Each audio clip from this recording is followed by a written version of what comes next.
Сразу несколько изданий сегодня презентовал Хакнияли. Это работа петроглифов Аглахты об особенностях хакасской литературы, а также книга о национальном костюме.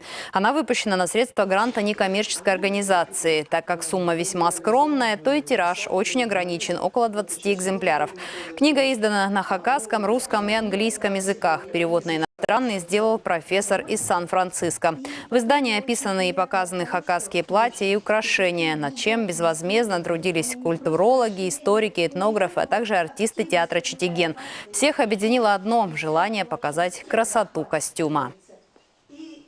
Мне бы хотелось показать красоту, уникальность, практичность этого костюма. Конечно же, очень сложно в нескольких страницах, даже в 100 страницах это описать. Это вообще, по идее, бесконечная работа. И каждый раз, когда приступаешь к его изучению, вроде как все изучил, с другой точки зрения подходишь, и нет, что-то новое для себя открываешь.